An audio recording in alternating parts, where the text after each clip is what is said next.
There's a big Fed inflation reading coming Friday. Here's what to expect. 금요일에 연준이 인플레이션 수치가 발표할 예정입니다. 본 내용은 예상되는 사항들입니다. 금요일 상무부가 주요 경제 보고서를 발표할 때 인플레이션 관련 좋은 소식이 있을 수 있습니다. 연방준비제도가 면밀히 주시하는 인플레이션 지표인 개인 소비 지출 가격 지수는 5월에 월간 증가가 거의 없거나 전혀 없을 것으로 예상되며 이는 2023년 11월 이후 처음 있는 일입니다. 더 중요한 것은 변동성이 큰 식품과 에너지 가격을 제외한 핵심 PCE 가격 지수가 연준 정책 입안자들의 더욱 면밀한 조사를 받게 되는데 이는 2021년 3월 이후 가장 낮은 연간 수치를 나타낼 것으로 예상됩니다. 2021년 3월은 핵심 PCE가 연준이 열망하는 2% 인플레이션 목표를 처음으로 넘어선 때입니다.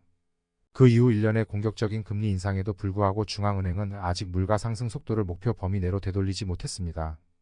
금요일 수치에 대한 다우존스의 공식 전망은 헤드라인 또는 모든 항목의 PCE 가격 지수가 전월 대비 보합세를 보이는 반면 핵심은 0.1% 상승할 것으로 예상됩니다.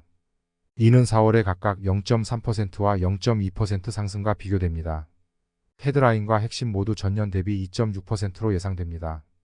핵심 PCE 가격 전망치가 실현된다면 일종의 이정표가 될 것입니다. US뱅크의 수석 이코노미스트인 베스 앤 보비노는 PCE 핵심 물가 데이터가 약하게 나올 것이라는 전망에 부합한다라고 말했습니다. 이는 연준에게 좋은 소식입니다. 사람들의 지갑에도 좋은 소식이지만 사람들이 아직 체감하고 있는지는 모르겠습니다. 2022년 중반 정점에서 인플레이션율이 급격히 하락했지만 물가는 그렇지 않았습니다. 2021년 3월 기준치 이후 핵심 PCE는 14% 상승했습니다. 이러한 가파른 상승과 그 해로운 영향으로 인해 연준 관리들은 2022년 3월 금리 인상이 시작된 이후에도 명백한 진전이 있었음에도 불구하고 아직 승리를 선언할 준비가 되지 않았습니다. 리사 쿡 연준 총재는 이번 주 초에 인플레이션을 지속적으로 2% 목표로 되돌리는 것은 진행 중인 과정이지 기정사실이 아니다라고 말했습니다.